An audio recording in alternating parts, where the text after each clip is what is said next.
Welcome to TNPSC developer channel. நம்ம சேனலில் unit general Tamil plus unit 8க்கு கவர் ஆகக்கூடிய சிஎல் மற்றும் உரைநடை தான் நம்ம வந்து ஒரு சீரீஸாக பார்த்துட்டு வந்திருக்கோம். ஸோ தமிழ் நியூ ஸ்கூல் புக்கில் இருக்கக்கூடிய கிளாஸ் வேறையாக பார்த்துட்ருக்கோம். 6th 7th இப்போ 8th பார்த்துட்ருக்கோம். 8th வந்து இது செகண்ட் பார்ட்டு. இந்த பார்ட்டோட 8th வந்து முடிஞ்சிடும். இதுக்கு முன்னாடி இருக்கக்கூடிய வீடியோக்கான லிங்க் வந்து டிஸ்கிரிப்ஷனில் கொடுத்துருக்கேன். அந்த கிளாஸஸ் பார்க்கலன்னா அதை பாருங்கள். உங்களுக்கு பிடிச்சிருந்தால் லைக் பண்ணுங்கள், ஃப்ரெண்ட்ஸோட ஷேர் பண்ணுங்கள். டிஎன்பிஎஸ்சி படிக்கக்கூடியவங்க சேனலுக்கு புதுசாக வரீங்கன்னா சப்ஸ்கிரைப் பண்ணிவிட்டு பெல் பட்டன் கிளிக் பண்ணிக்கோங்க. நம்ம வீடியோஸ் அப்லோட் பண்ணும்போது நோட்டிஃபிகேஷன் வரும். ஸோ மிஸ் பண்ணாமல் பார்க்குறதுக்கு கரெக்டாக இருக்கும். நம்ம இந்த வீடியோவில் வந்து 8th ஸ்டாண்டர்ட் ஆல்ரெடி ஒரு பார்ட் வந்து போட்டிருக்கோம். ஸோ இது 8th ரெண்டாவது பார்ட்டு தான். இதில் எல்லாமே வந்து நமக்கு என்ன இருக்குன்னா செய்யுள் ப்ளஸ் உரைநடை மட்டும்தான் இருக்கும், இலக்கணம் இருக்காது. இது ஜென்ரல் தமிழ் ப்ளஸ் யூனிட் 8 ரெண்டுலேயுமே கவர் ஆகக்கூடிய டாபிக் தான் அது. ஓகே, நம்ம இப்போ வந்து அடுத்த லெசன் வந்து அப்படியே கண்டினியூ பண்ணுவோம்.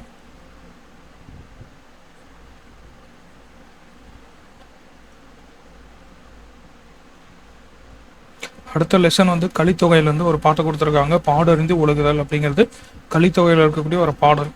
என்ன சொல்கிறாங்கன்னா, ஆற்றுதல் என்பது அளந்தவருக்கு உதவுதல். அளந்தவர்னா இங்கே வந்து வறியவர். ஸோ ஒரு புவர் மேனுக்கு வந்து உதவுதல் தான் ஆற்றுதல்.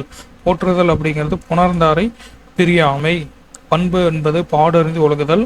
அன்பு என்பது தன் கிளை சராமை. ஸோ கிளைனா உறவினர் அப்படின்னு சொல்லுவோம்.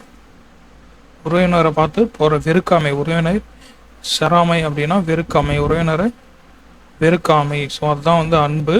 அறிவு எனப்படுவது பேதையார் சொல் நோன்றல். ஸோ அதாவது பேதையார் அப்படின்னா பொறுத்துக்கணும், அதாவது மற்றவங்க பேசக்கூடிய அந்த சொல்லை வந்து பொறுத்துக்கணும். நோன்றல் அப்படின்னா பொறுத்தல். அறிவு எனப்படுவது பேதையார் சொல் நோன்றல். செறிவு எனப்படுவது கூறியது மறாமை. ஸோ ரொம்ப அறிவாக இருக்கான், ஷார்ப்பாக இருக்கான் அப்படின்னா சொன்னது மறக்கக்கூடாது. கூறியது மறாமை. நிறை எனப்படுவது மறை பிறர் அறியாமை. முறை எனப்படுவது கண் ஓடாது உயிர் ஒவ்வல். பொறை எனப்படுவது போற்றாரை பொறுத்தல். ஸோ இது வந்து கலித்தொகை சொல்லக்கூடிய பாட்டு. அளந்தவர் அப்படின்னா வறியவர், செராமை வெறுக்காமை, நோன்றல் பொறுத்தல், போற்றார் பகைவர், பொறை பொறுமை. பொறுமையாக இருக்கிறது தான் பொறை அப்படின்னு சொல்கிறோம். பாட்டு வந்து என்ன சொல்லுது, ஆற்றுதல் அப்படிங்கிறது அளந்தவருக்கு உதவுதல், போற்றுதல் உணர்ந்தாரை பிரியாமை, பண்பு பாடறிந்து ஒழுகுதல், அன்பு தன்கிளை செராமை, அறிவு பேதையார் சொல் நோன்றல், செறிவு கூறியது மறாமை, நிறை மறை பிறர் அறியாமை, முறை கண்ணோடாது உயிர் ஓவல், பொறை போற்றரை பொறுத்தல். கலித்தொகை அப்படிங்கிறது நூற்குறிப்பு 8 தொகை நூல். கலிங்கிறது 8 தொகை நூல். கலிப்பா வகையால் ஆனது. 150 பாடல் இருக்கு. 5 பிரிவு இருக்கு. குறிஞ்சி, முல்லை, மருதம், நெய்தல், பாலை, களி அப்படின்னு 5 பிரிவாக இருக்கக்கூடியது. 150 பாடல். இதில் இந்த கலித்தொகையை தொகுத்தவர் நல்லந்தவனார். ஸோ இவர் வந்து நல்லந்தவனார். கலித்தொகையில் நெய்தர் களி பாடல்களை பாடியவரும் இவர் தான், நல்லந்தவனார். கலித்தொகையை தொகுத்தவர் நல்லந்தவனார். அதில் நெய்தல் களியை பாடியவரும் நல்லந்தவனார் தான். வந்து கலித்தொகை வந்து 8 தொகை நூல். கலிப்பா வகையாலானது. 150 பாடல் இருக்கு. 5 பிரிவு. குறிஞ்சி, முல்லை, மருதம், நெய்தல், பாலை அப்படின்னு 5 களி இருக்கு. இதில் இந்த நூலை தொகுத்தவர் நல்லந்தவனார். இவரே நெய்தல் களி பாடலை பாடியவரும் நல்லந்தவனார் தான். கலித்தொகைக்கு அப்புறம் நாட்டுப்புற கைவினை கலைகள் அப்படின்னு சொல்லி கொடுத்துருக்காங்க. ஸோ சிந்து சமவெளி அகலாய்வில் பார்த்தோம்னா பானை ஓடுகள் நிறைய கிடைச்சிருக்கு. முதுமக்கள் தாளிகள் ஆதிச்சநல்லூரில் கிடைச்சிருக்கும். கலை அழகு மிகுந்த மண்கலங்கள் எங்கே கிடைச்சிருக்குன்னா நாகை செம்பியன் கண்டியூர். நாகை செம்பியன் கண்டியூரில் கலை அழகு மிகுந்த மண்கலங்கள் கிடைச்சிருக்கு. கீழடியில் நமக்கு சுடுமண் பொருள்கள் வந்து நிறைய கிடைச்சிருக்கும். ஸோ அந்த மண் பண்ணுறதுக்கான வேறு பெயர்கள் குடம், தோண்டி, கலயம், கடம், மூடி, உலக்கு, அகல், உண்டியல், அடுப்பு, தொட்டி. இதெல்லாம் வந்து மண் பண்ணுறதுக்கான வேறு பெயர்கள். பானை செய்யக்கூடிய சக்கரம் வந்து திருவை அப்படின்னு சொல்லுவோம். ஸோ பானை செய்யறதுக்கு பயன்படுத்தக்கூடிய அந்த சக்கரத்தை வந்து திருவை அப்படின்னு சொல்கிறாங்க. சுடுமண் சிற்பக்கலை டெரக்கோட்டா அப்படின்னு சொல்லக்கூடியதான் சுடுமண் சிற்பக்கலை. 3 வகையான மூங்கில் இருக்குது. கல் மூங்கில், மலை மூங்கில், கூட்டு மூங்கில். இதில் இந்த கூட்டு மூங்கில் வச்சு தான் கைவினை பொருள்கள் வந்து செய்வாங்க. ஸோ கூட்டு மூங்கில் தான் கைவினை பொருள்கள் செய்வதற்கு ஏற்ற மூங்கில் கூட்டு மூங்கில். புறநானூறு வந்து பாய் பற்றி சொல்லணும். கூம்போடு மீப்பாய் கலையாது அப்படின்னு சொல்லக்கூடியது புறநானூறு. கூம்போடு மீப்பாய் கலையாது. ஸோ பிரம்பு அப்படிங்கிறது ஒரு கொடி வகையை சார்ந்தது. இதோட தாவரவியல் பெயர் வந்து கலாமஸ் ரெடாங். நீர் நிறைந்த வாய்க்கால் வரப்புகளிலும் மண் தகைகளிலும் வளரக்கூடியது. தமிழகத்தில் அருகி விட்டது. ஸோ எக்ஸ்டிங்க்ட், அருகி விட்டது, அழியக்கூடிய நிலையில் இருக்குது. நம்மளுடைய தேவைக்காக அசாம், அந்தமான், மலேசியா இங்கேருந்து நம்ம இம்போர்ட் பண்ணிட்டு இருக்கிறோம். ஸோ அசாம், அந்தமான், மலேசியாவிலேருந்து நம்ம வந்து இம்போர்ட் பண்ணி யூஸ் பண்ணிட்டு இருக்கிறோம். பிரம்பு கொடி வகை. அடுத்து தமிழர் இசைக்கருவிகள். ஸோ தமிழர் பயன்படுத்தின இசைக்கருவிகள் பற்றி சொல்லியிருக்காங்க. இசை அப்படிங்கிறது 9 சுவைகளை வெளிப்படுத்த பயன்படக்கூடியதான் இசை. இதில் குரல் வழி அப்புறம் கருவி வழி அப்படின்னு சொல்லி 2 இசை இருக்கு. இசை கருவிகள் பார்த்தோம்னா இசைத்து பாடல் பாடுவோர் பாணர். அந்த காலத்தில் சங்க காலத்தில் பாணர் அப்படின்னா இசைத்து அவங்களே பாட்டு பாடக்கூடியவங்க தான் பாணர். புறநானூறு வந்து பாணன், இந்த பாணன் பற்றி சொல்லுது. ஸோ நல்லியால் மறுப்பின் மெல்ல வாங்கி பாணன் சூடான் பாடினி அணியால். ஸோ பாணன் அப்படின்னு பாணன் பாடினி பற்றி சொல்லக்கூடியது புறநானூறு. ஸோ இசைக்கருவிகளோட வகைகள் பார்த்தோன்னா தோல் கருவி அப்படின்னா முழவு, முரசு, குடமுலா, உடுக்கை, திமிழி இதெல்லாம் வந்து இந்த தோல் கருவிகள். நரம்பு கருவிகள்னா யாழ், வீணை. அடுத்து காற்று கருவி குழல், சங்கு, கொம்பு. கஞ்ச கருவிகள் சாளரா, சேகண்டி இது வந்து கஞ்ச கருவி. உடுக்கை அப்படிங்கிறது தோல் கருவி. இதுக்கு இன்னொரு பேர் கைப்பறை. ஆட்டு தோலால் இந்த உடுக்கை வந்து செய்யப்படுது. பெரிய உடுக்கை தவண்டை, சிறிய உடுக்கை குடுகுடுப்பை. ஸோ சின்ன உடுக்கைனா அது வந்து என்ன சொல்கிறாங்க குடுகுடுப்பைனோ, பெரிய உடுக்கையை தவண்டை அப்படின்னு சொல்கிறாங்க. பெரிய உடுக்கை தவண்டை, சிறிய உடுக்கை குடுகுடுப்பை. இறை வழிபாட்டின் போதும் குறி சொல்லும் போது இதை பயன்படுத்துவாங்க. சம்பந்த தேவாரத்தில் தண்டுடுக்கை தாளத்தக்கை சாரணடம் பயில்வார் அப்படின்னு சொல்லி உடுக்கை பற்றி தேவாரம் சொல்லுது. சம்பந்தர் தேவாரத்தில் தண்டுடுக்கை தாளத்தக்கை சாரணடம் பயில்வார் அப்படின்னு சொல்லக்கூடியது சம்பந்தர் தேவாரம். அடுத்து குடமுலா அல்லது பஞ்சமகா சப்தம் அப்படின்னு சொல்லக்கூடியது ஒரு குடம் மாதிரி இருக்கும். இதில் வந்து 5 ஹோல்ஸ் இருக்கும். ஸோ அந்த 5 ஹோல்ஸ்லேருந்து ஒவ்வொரு வகையான இசை வெளியே வரும்.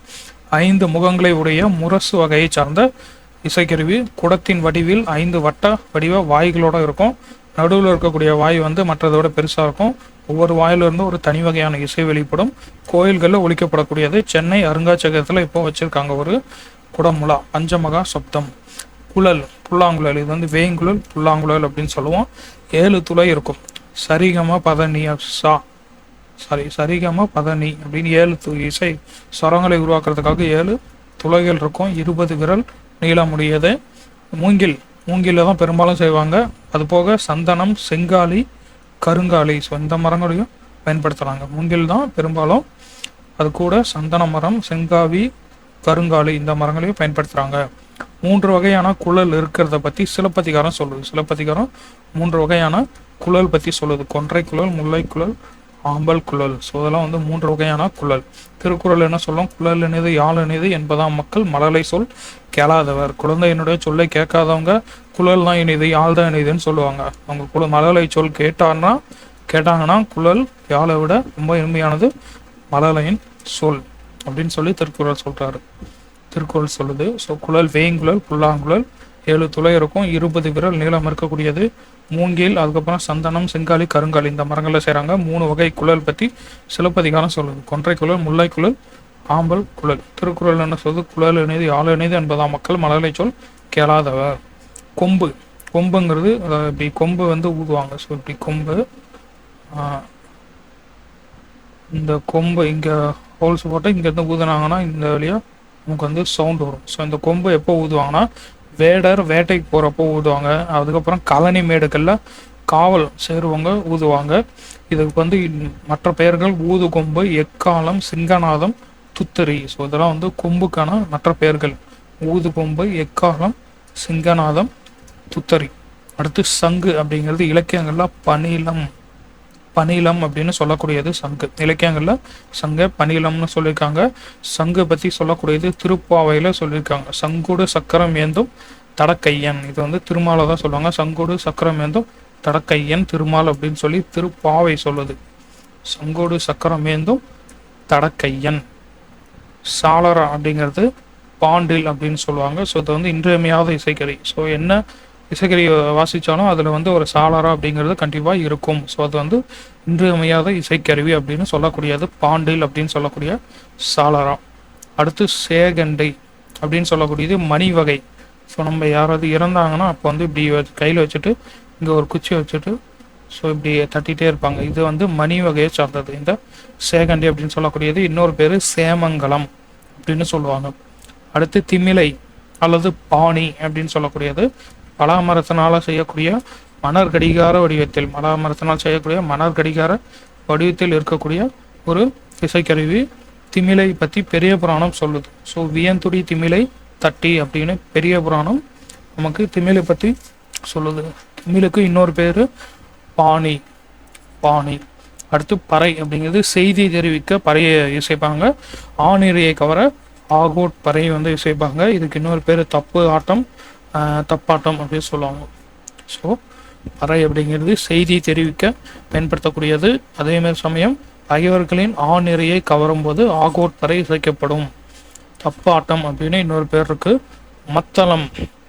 மத்தளம் வந்து அடியாருக்கு நல்லா என்ன சொல்றான்னா மத்து கூட்டல் தளம் அப்படின்னு பிரித்து பார்த்தோம்னா மத்துங்கிறது ஓசையின் பெயர், தளம்ங்கிறது அடிப்படை. மத்து ஓசையின் பெயர், தளம் அதுக்கான அடிப்படை. ஸோ இது வந்து முதற்கருவி அப்படின்னு சொல்லுவோம். ஏன்னா 2 கைகளாலும் இசைக்கப்படக்கூடியது தான் இந்த மத்தளம். முதற் கருவி அப்படின்னு சொல்லக்கூடியது மத்தளம். அதே மாதிரி இன்றியமையாத இசைக்கருவிங்கிறது எது? பாண்டில் அப்படின்னு சொல்லக்கூடிய சாலரா. ஸோ இதுதான் வந்து இன்றியமையாத இசைக்கருவி பாண்டில்னு சொல்லக்கூடிய சாலரா. மத்தளம் அப்படிங்கிறது முதற்கருவி அப்படின்னு சொல்லுவோம். 2 கைகளாலும் இசைக்கப்படக்கூடியதுனால பெரிய கோயில் கல்வெட்டில் மத்தளம் வாசிப்பவர், கொட்டி மத்தளம் வாசிப்பவர் அப்படின்னு சொல்லி பெரிய கோயில் கல்வெட்டில் குறிப்பு இருக்கு. அதே சமயம் நாச்சார் திருமொழியிலும் மத்தளம் கொட்ட வரிசுங்கம் நின்றுவத முத்துடை தாமம் நிறைத்தாழ்ந்த பந்தற்கில் அப்படின்னு சொல்லி நாச்சார் திருமொழியிலும் மத்தளம் பற்றி குறிப்பு இருக்கு. ஸோ மத்தளம்ங்கிறது மத்து கூட்டல் தளம்னு பிரித்தோம்னா மத்து ஓசை பெயர், தளம் அடிப்படை, முதற்கருவி. 2 கைகளாலும் வாசிக்கக்கூடியதுனால முதற்கருவி அப்படின்னு சொல்கிறோம். பெரிய கோயில் கல்வெட்டில் கொட்டி மத்தளம் வாசிப்பவர் ஒருவர் இருந்தார் அப்படின்னு சொல்லுது நாச்சியார் திருமொழி. அது வந்து மத்தளம் கொட்ட வரிசங்கம் நின்றுவத முத்தடை தாமம் நிறைத்தாழ்ந்த பந்தற்கில் அப்படின்னு நாச்சியார் திருமொழி மத்தளம் பற்றி சொல்லுது. முரசு அப்படிங்கிறது போர் துணை கருவி. ஸோ போர் பயன்படுத்தக்கூடிய ஒரு கருவி, இசைக்கருவி தான் முரசு. படைமுரசு, கொடை முரசு, மணாமுரசு அப்படின்னு 3 வகை பழந்தமிழ் முரசு. ஸோ காலத்தில் இந்த மாதிரி 3 முரசு யூஸ் பண்ணியிருக்காங்க, படை, கொடை, மணம் அப்படின்னு சொல்லி. ஸோ சிலப்பதிகாரத்தில் 36 வகையான முரசை பற்றி சொல்லக்கூடியது சிலப்பதிகாரம். அதே சமயம் 3 வகையான குழல் பற்றி சொல்லக்கூடியதும் சிலப்பதிகாரம் தான். ஸோ அப்போ இசைக்கருவிகள் பற்றி அதிகமாக எது சொல்லுதுன்னு நம்ம பார்த்தோம்னா சிலப்பதிகாரம் தான் சொல்லுது. ஸோ இப்போ இசை நூல், இப்போ இது இசை பற்றிய குறிப்புகள் அதிகமாக சொல்லக்கூடிய இலக்கியம் எது அப்படின்னு சொல்லி கேட்டாங்கன்னா நம்ம வந்து சிலப்பதிகாரம் தான் சூஸ் பண்ணோம். 36 வகையான முரசுகள் பற்றி சொல்லுது, ப்ளஸ் 3 வகை குழல்கள் பற்றி சொல்லக்கூடியதும் சிலப்பதிகாரம் தான். மதுரை காஞ்சியில் மாக்கன் முரசம் அப்படின்னு சொல்லி ஒரு முரசு வகையை மதுரை காஞ்சி சொல்லுது. மாக்கன் முரசம் அப்படிங்கிறது மதுரை காஞ்சி சொல்லக்கூடிய ஒரு முரசு. அடுத்து முழவு, ஒரே முகத்தை உடைய முரசு. ஸோ ஒரே ஒரு முகம் இருக்கக்கூடிய முரசு முழவு. பொருணராற்றுப்படை மன்னம்மை முழவு அப்படின்னு சொல்லி சொல்கிறது. காலத்தை அறிவிக்க முழவு வந்து பயன்படுத்துவாங்க. நாளிகை முழவு, காலை முழவு அப்படின்னு சொல்லி அந்த டைமை வந்து தெரிஞ்சுக்கிறதுக்காக முழவு வந்து இசைக்கப்படும். புறநானூரில் கலை உனக்கிழிந்த முழவு மருள் பெரும்பலம் அப்படின்னு சொல்லி புறநானூறு சொல்லுது. முழவு அப்படின்னா ஒரே முகத்தை உடைய முரசு வகை சார்ந்த இசைக்கருவி. பொன்னராற்றுப்படை மன்னம்மை முழவு அப்படின்னு சொல்லுது. காலத்தை அறிவிக்க பயன்படுத்துவாங்க. புறநானூறு கலை உனக்கிழிந்த முழவு மருள் பெரும்பலம் அப்படின்னு சொல்லி புறநானூறு சொல்லுது. யாழ் அப்படிங்கிறது நமக்கு தெரியும், இப்படி இருக்கும், சி ஷேப்பில் இருக்கும் யாழ். வேட்டுவர் இறுக கட்டிய வில் நாணிலிருந்து எழும் ஓசை தான் யாழ். ஸோ வேட்டுவர் இப்படி இறுக கட்டிய அந்த வில்லோட இந்த கைத்திலிருந்து எழக்கூடிய ஓசை தான் யாழ் அப்படின்னு நம்ம சொல்கிறோம். ஸோ பேரு யாழ், செங்கோட்டை யாழ் அப்படிங்கிறது ரொம்ப பழமையானது. பேரு யாழ், செங்கோட்டை யாழ். ஸோ ஒவ்வொரு யாழுக்கும் நரம்புகளுடைய எண்ணிக்கை வேறுபடும். பேரு யாழில் 21 நரம்பு. மகர யாழ் அப்படின்னு பார்த்தோம்னா இது வந்து மீன் வடிவத்தில் இருக்கக்கூடியது, இதில் 19 நரம்பும். சகோட யாழில் 14 நரம்பும் இருக்கும். ஸோ வடிவமே மெல்ல மெல்ல மாற்றமடைந்து வீணையாக மாறியது. யாழிலிருந்து தான் வீணை வந்தது, வீணையிலேருந்து யாழ் அல்ல, யாழிலிருந்து வந்தது தான் வீணை. ஸோ பேரு யாழ், செங்கோட்டு யாழுங்கிறது ரொம்ப பழமையானது.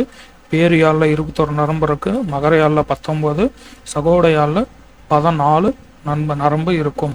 வீணை அப்படிங்கிறது 7 நரம்பு இருக்கக்கூடியது. ஸோ இது நம்ம வச்சுக்கோங்க, வீணைனா 7 நரம்பு இருக்கும். மகேந்திரவர்மன், பல்லவ மன்னன் மகேந்திரவர்மன் காலத்தில் பரிவாதினி வீணை வந்து இருந்தது. ஸோ பரிவாதினி வீணை அது யாருடைய காலத்தில் இசைக்கப்பட்டதுன்னா மகேந்திரவர்மன், பல்லவ மன்னன் 1ஆம் மகேந்திரவர்மன் காலத்தில் இருந்தது தான் பரிவாதினி வீணை. அடுத்து வளம் பெருகுக அப்படின்னு தகடூர் யாத்திரையிலேருந்து ஒரு பாட்டை கொடுத்துருக்காங்க. வளம் பெருகுக இந்த தகடூர் யாத்திரை.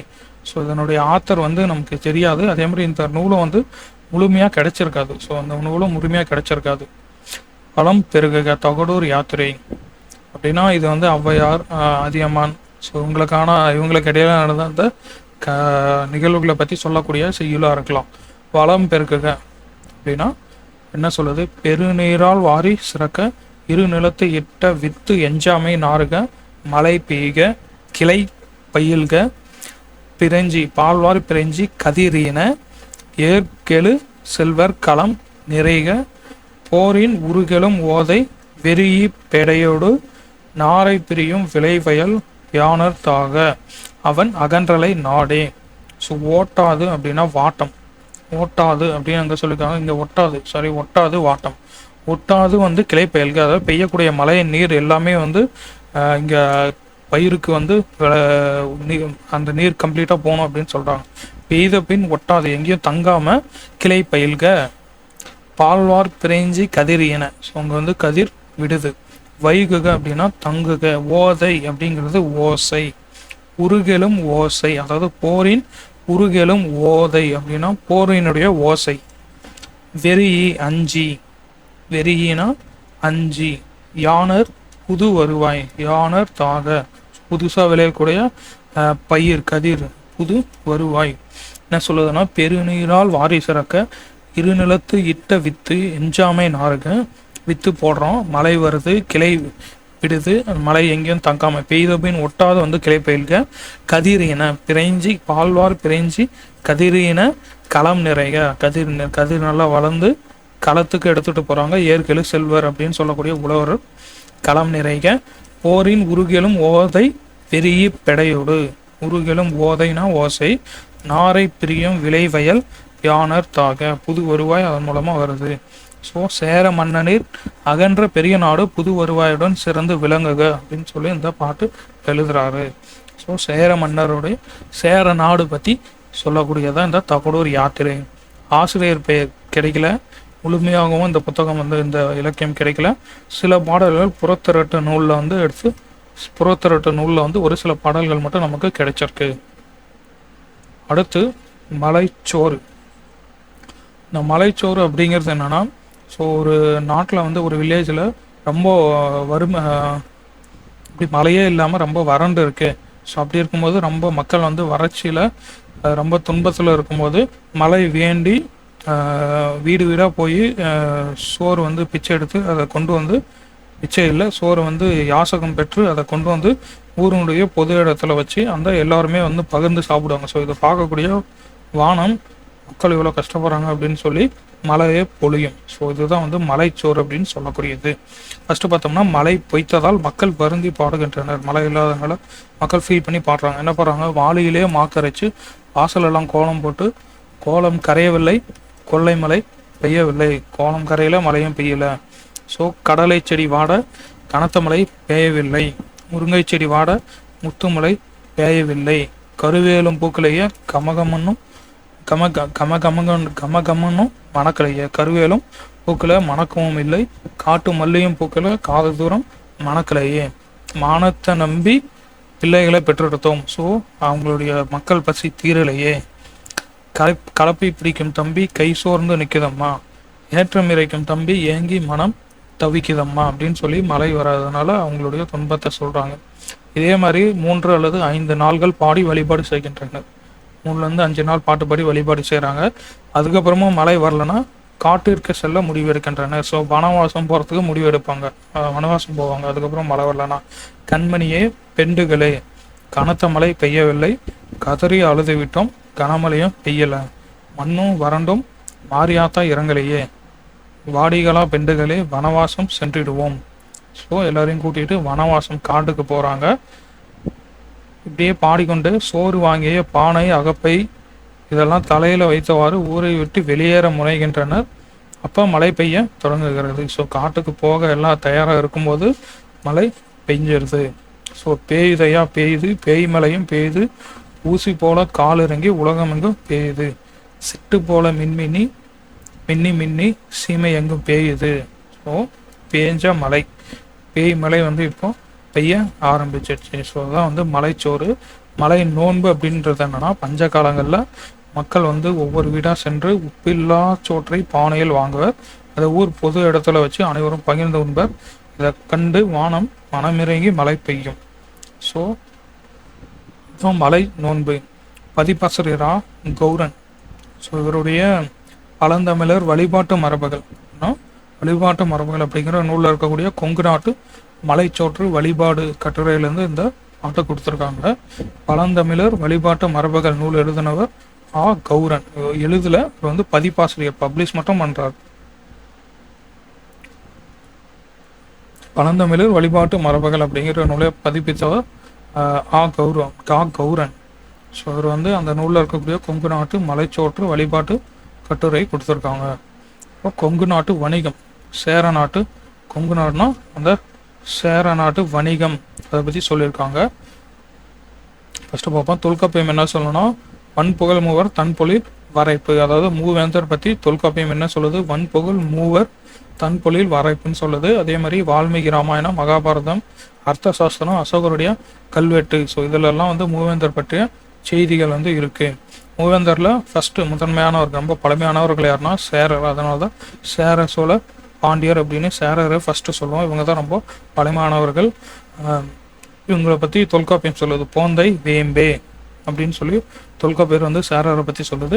இவங்களுடைய நாடு குடநாடு, தலைநகர் வஞ்சி அல்லது கருவூர். இது வந்து மேற்கு தொடர்ச்சி மலையில் இருக்கக்கூடியது. அரபி கடலில் கலக்கும் பேரி ஆற்றங்கரையில் வந்து இருக்கக்கூடியது தான் இந்த வஞ்சி அல்லது கருவூர் அப்படிங்கிறது. பேரி ஆற்றங்கரையில் இருக்கக்கூடிய ஒரு தலைநகர்.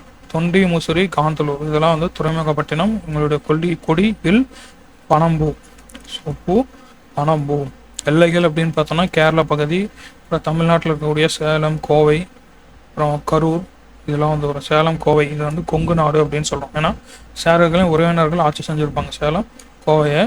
கொங்கு மண்டலம் அப்படி அதை பற்றி கார்மேக கவிஞர் கொங்கு மண்டல சதகம் வந்து ஏற்றிப்பார். கொங்கு மண்டலத்தை பற்றி கார்மேக கவிஞர் கொங்கு மண்டல சதகம் எழுதியிருப்பார். அதில் இதனுடைய எல்லைகள் சொல்லியிருக்காங்க. வடக்கே பெரும்பாலை, தெற்கு பழனிமலை, மேற்கே வெள்ளிமலை, கிழக்கே மதிர்கரை. ஸோ இதுதான் வந்து கொங்கு மண்டலத்துடைய எல்லைகள். வடக்கே பெரும்பாலை, தெற்கே பழனிமலை, மேற்குல வெள்ளிமலை, கிழக்கே மதிர்கரை. நீலகிரி, கோயம்புத்தூர், திருப்பூர், ஈரோடு, நாமக்கல், திண்டுக்கல், சேலம், கரூர் இதெல்லாம் வந்து கொங்கு நாட்டில் வரக்கூடியது. இங்கே கொங்கு நாட்டில் பாயக்கூடிய ஆறுகள் காவிரி, பவானி, நொய்யல், அமராவதிக்கு இன்னொரு பேர் ஆண் பொருணி அப்படின்னு சொல்லக்கூடிய அமராவதி. காவிரி, பவானி, நொய்யல், ஆண் பொருணைன்னு சொல்லக்கூடிய அமராவதி. இந்த ஆறுகள்லாம் கொங்கு நாட்டில் பாயக்கூடிய ஆறுகள். ஸோ கொங்கு நாட்டில் எப்படி பழங்காலத்தில் வணிகம் இருந்தது பார்த்தோன்னா, கடல் வணிகத்தில் சிறப்புற்று இருந்தது. ஸோ சேரநாடு கடல் வணிகத்தில் சிறப்புற்று இருந்தது. அது காரணம் அவங்களுடைய இயற்கை அமைப்பு. ஸோ செங்குட்டுவனுக்கு கடல் பிறக்கோட்டிய அப்படிங்கிற பேரே இருக்கு. ஏன்னா கடல் போர் வெற்றியால் அவனை வந்து என்ன சொல்கிறோம், கடல் பிறக்கோட்டிய செங்குட்டுவன் அப்படின்னு சொல்லி சொல்கிறோம். கடம்பர் கொள்ளையர்களை சேர மன்னர்கள் அடைக்கணும். ஸோ கடம்பர் அப்படின்னு சொல்லக்கூடிய அந்த கடற்கொள்ளையர்களை அவங்க அடக்கி தோற்கடிச்சிருக்காங்க. முசிறி சிறந்த துறைமுகமாக இருந்திருக்கு. முசிறியிலேருந்து மிளகு, முத்து, யானை தந்தம், பட்டு, மணி இதெல்லாம் வந்து எக்ஸ்போர்ட் பண்ணியிருக்காங்க. அதே மாதிரி பொன், மென்மை மிக்க புடவைகள், சித்திர வேலைப்பாடு அந்த ஆடைகள், பவளம், செம்பு, கோதுமை இதெல்லாம் வந்து இறக்குமதி செஞ்சுருக்காங்க. ஸோ இந்த முசிறி பற்றி புறநானூறு என்ன சொல்லுதுன்னா, வணிகம் பற்றி சொல்லும். ஸோ மீனோடு நெற்குவை இசை ஐம்பியின் மனை மறுக்குத்து. மீனோடு நெற்குவை இசை ஐம்பின் மனை மறுக்குத்து. களம் தந்த பொறுப்பரிசம் களித்தோணியால் கரை சேர்க்குந்து. பெரிய கப்பலில் வரக்கூடிய பொருட்கள் கரைக்கு வர முடியாது, அதனால் இங்கிருந்து தோணி போய் தோணியில் ஏற்றி கரைக்கு கொண்டு வந்தாங்க அப்படின்னு சொல்லி சொல்லுது புறநானூறு. களம் தறிந்த பொறுப்பரிசம் களித்தோணியால் கரை சேர்க்குந்து. நெல்லை விலையை கணக்கிட அடிப்படையாக இருந்தது. ஸோ சேர நாட்டில் நெல்லை வச்சு தான் மற்ற பொருள்களுடைய விலையை கணக்கிட்டார்கள். உப்பும் நெல்லும் ஒரே மதிப்புடையது. ஸோ நெய்தல் நிலத்தில் வரக்கூடிய உப்பும் இங்கே நெல்லும் சேர நாட்டில் நெல்லும் ஒரே மதிப்புடையது. அகநானூறு சொல்லும், நெல்லும் உப்பும் நேரே ஊரில் கொள்ளிரோவென சேரிதோறும் நுவலும். நெல்லும் உப்பும் நேரே ஊரில், நெல்லும் உப்பும் ஒரே மதிப்புடையது அப்படின்னு சொல்லி ஒரு அகப்பாடல் சொல்லுது. இப்போ இதெல்லாம் வந்து சங்க காலத்தில் இருக்கக்கூடிய வணிகம். இப்போ ப்ரெசண்ட்டாக என்ன வணிகம் இருக்குது? ஸோ இந்த சேர நாட்டில் இப்போ ப்ரெசண்ட்டாக இருக்கக்கூடிய வணிகம் ட்ரேட் பார்த்தோம்னா, நீலகிரியில் தேயிலை தொழிற்சாலை, புகைப்படச்சொருள் தயாரிப்பு தொழிற்சாலை, துப்பாக்கி வெடிமருந்து தொழிற்சாலை, தைலமரம் எண்ணெய் யூக்கலிப்டஸ் எண்ணெய் தயாரிக்கிற தொழிற்சாலை நடவடிக்கை கோயம்புத்தூரில் பார்த்தோன்னா பஞ்சாலை, நூற்பாலை, மின்சார பொருள், அப்புறம் வீட்டு உபயோக பொருள்கள், குறிப்பாக வெட் கிரைண்டர். ஸோ இதெல்லாம் வந்து இதுக்கெல்லாம் கோயம்புத்தூர் வந்து ஃபேமஸ் ஆனது. கோயம்புத்தூரில் வந்து இதெல்லாம் தயாரிக்கிறாங்க. திண்டுக்கல் பார்த்தோம்னா மலர் உற்பத்தியில் முதலிடம் வகிக்குது. ஸோ அதனால் தமிழ்நாட்டின் ஹாலண்டு அப்படின்னு சொல்லக்கூடியது திண்டுக்கல். தமிழ்நாட்டின் ஹாலந்து அப்படின்னு சொல்லக்கூடிய திண்டுக்கல். ஏன்னா மலர் அதிகமாக உற்பத்தி செய்கிறதுனால முதல் இடத்துல இருக்குது. அது திண்டுக்கல்லின் பூட்டோக்கும் ஃபேமஸ் ஆனது. அரிசி, தோலும் இங்கே முக்கியமாக இருக்குது. அதே மாதிரி சின்னாலப்பட்டி, சுங்குடி சேலைகளுக்கு பெயர் பெற்றது சின்னாலப்பட்டி. ஈரோடு தமிழ்நாட்டுடைய பரப்போட வச்சு பார்க்குறப்ப 2வது பெரிய நகரம். ஈரோடுங்கிறது அஞ்சல் சந்தைக்கு பெயர் பெற்றது. துணி, நூற்பாலை, எண்ணெய் ஆலை, சர்க்கரை ஆலை, அதுக்கப்புறம் சாயமேற்றுதல் வந்து அங்கே அதிகமாக இருக்கும். டை, அப்புறம் அச்சிடுதல், தோல் பதனிடுதல், இதெல்லாம் வந்து ஈரோட்டில் நடக்குது. திருப்பூர் இந்தியாவின் பின்னல் ஆடை நகரம் அப்படின்னு சொல்லலாம். நைட்டிங் சிட்டி. இந்தியாவுடைய முதல் ஆயத்த ஆடை பூங்காவான நேதாஜி ஆயத்த ஆடை பூங்கா திருப்பூரில் தான் இருக்குது. அதே திருப்பூரில் தான் காங்கயம் காளைகள் வந்து இருக்குது. நாமக்கல் அப்படிங்கிறது பச்சைமலை, கொல்லிமலை, சேர்வராயன் மலை. ஸோ இது 3 மலையும் இருக்கக்கூடிய ஒரு மாவட்டம் தான் நாமக்கல். பச்சைமலை, கொல்லிமலை, சேர்வராயன் மலை. ஸோ இது 3 முக்கோண வடிவத்தில் இணைஞ்சிருக்கும். திராட்சை, ஆரஞ்சு, காப்பி, பாக்கு, ஏலம் இதுக்கெல்லாம் பெயர்பட்டது. முட்டை உற்பத்தியிலும் முதல்ல இருக்குது. தென்னிந்தியாவிலேயே முதன்மையாக ஆடும். ஸோ முட்டையில் தென்னிந்தியாவிலேயே, சவுத் இந்தியாவிலேயே ஃபஸ்ட்டு இருக்கக்கூடியது நாமக்கல். அப்புறம் சிமெண்ட், காகித தொழிற்சாலை இருக்குது. கைத்தறி, நெசவு, வெண்கல பொருள்கள் இருக்குது. ஸோ நாமக்கல்ல பார்த்தோன்னா சிற்றுந்து சரக்கு வந்து அதிக அளவில் இயங்கக்கூடியது. ஸோ சிற்றுந்து சரக்குந்து பஸ்ஸு, லாரிலாம் வந்து அதிகமாக இயங்கக்கூடிய மாவட்டம் நாமக்கல். சிற்றுந்து சரக்கு வந்து அதிக அளவில் இயங்குகிறது. சேலம் மாங்கனி நகரம். இந்தியாவிலே ஜவ்வரிசி அதிகமாக உற்பத்தி செய்யக்கூடிய மாவட்டம் சேலம். அப்புறம் கைத்தறி, நெசவு அதிகமாக இருக்கக்கூடிய மாவட்டமும் சேலம். கைத்தறி, நெசவு அதிகமாக இருக்கக்கூடியது. பால் பண்ணை தொழில் நடக்குது. ரசாயன பொருள், அலுமினியம், சந்தன எண்ணெய், வனஸ்பதி தயாரிக்கும் ஆலைகள் நிறைந்தது. முலாம் பூசும் தொழிலும் பெரும்பாலும் இருக்குது. யாகைகளின் ஊட்டின்னு சொல்லக்கூடிய ஏற்காடும் சேலம் மாவட்டத்தில் இருக்குது. கைத்தறி, நெசவு அதிகமாக இருக்கக்கூடியது சேலம். கரூர் கொங்கு நாட்டின் ஒரு பகுதி. வஞ்சி மாநகரம் அப்படின்னு சொல்லக்கூடியது.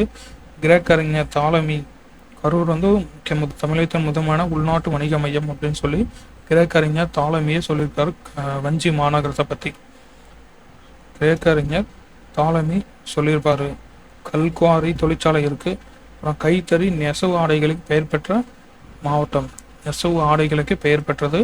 தோல் பதனிடுதல், சாயமேற்றுதல், கற்சிற்ப வேலைகள் வந்து அதிகமாக நடக்கக்கூடியது. அப்புறம் ரொம்ப முக்கியமானது பேருந்து கட்டுமான தொழிலின் சிகரம் அப்படின்னு சொல்லக்கூடியது கரூர். பஸ் பாடி பில்டிங்க்கு சிகரம் அப்படின்னு சொல்லக்கூடியது கரூர். பேருந்து கட்டுமான தொழிலின் சிகரம். அடுத்து தூத்துக்குடி முத்துநகரம், சிவகாசி குட்டி ஜப்பான், மதுரைங்கிறது தூங்கா நகரம், திருவண்ணாமலை தீப நகரம். கன்னிவாடி ஸ்ரீரங்கராயன் சிவகுமார் திருப்பூர் மாவட்டத்தை சார்ந்தவர். 150க்கும் மேற்பட்ட சிறுகதைகள் எழுதியவர். சிறந்த சிறுகதைக்கான இலக்கிய சிந்தனை விருது பெற்றவர். இவருடைய நூல்கள் கன்னிவாடி, குணச்சித்திரங்கள், உப்பு கடலை குடிக்கும் பூனை, காலம், உடன் வரும். இதெல்லாம் வந்து கன்னிவாடி ஸ்ரீரங்கராயன் சிவகுமாருடைய நூல்கள். கன்னிவாடி, குணச்சித்திரங்கள், உப்பு கடலை குடிக்கும் பூனை, காலம், உடன் வரும்.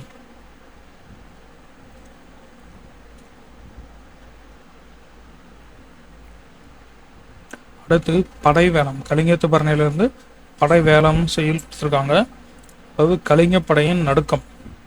எதுகோள் இது மாயை ஒன்றுகோள், எரிகோள் மரளைகோள் ஊழியின் கடை. இங்கே மரளி அப்படின்னா காலன். காலன்னா யாரும் சொல்லுவோம், யமனை தான் காலன்னு சொல்கிறோம். ஸோ எரிகோள் மரளைகோள் ஊழியின் கடை. அதுகோள் என அலரா எறிந்தனர். அலதி குலதியோடு ஏல் கலிங்கர் சிதைந்தோடல். கலிங்கர் தோற்று சிதைந்தோடல். தோற்று ஓடுறாங்க. வலிவர் கடல் பாய்வர்.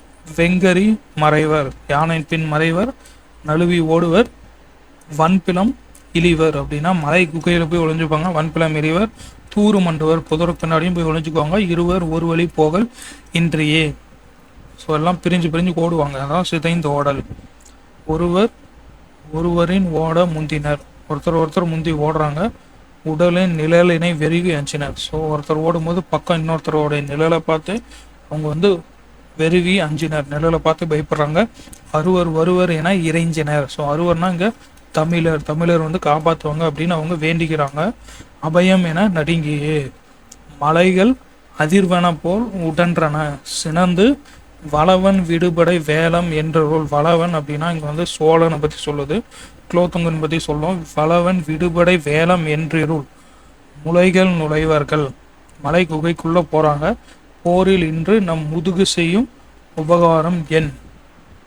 முதுக காட்டி ஓடுறாங்க போர்ல. ஸோ சோழர் படையின் தாக்குதலை கண்ட கலிங்கர், சோழருடைய தாக்குதலை கண்ட கலிங்கர்கள் இந்த மாதிரிலாம் ஓடுறாங்க பயந்து அப்படின்னு சொல்லி நமக்கு வந்து கொடுத்துருக்காங்க. இதில் மறைவி அப்படின்னா காலன், வலிவர்னா நழுவி ஓடுவர், கரி வெங்கரி அப்படின்னா யானை, தூறு புதர், பிலம் மலை குகை, மண்டுதல் நெருங்குதல், அருவர்னா தமிழர்னு குறிக்கிறாங்க, உடன்றன சினந்து எழுந்தன முளை மலை குகை. ஸோ பாட்டு இன்னொரு முறை படிப்போம். அது படை வேலம் கலிங்கத்து பரணி.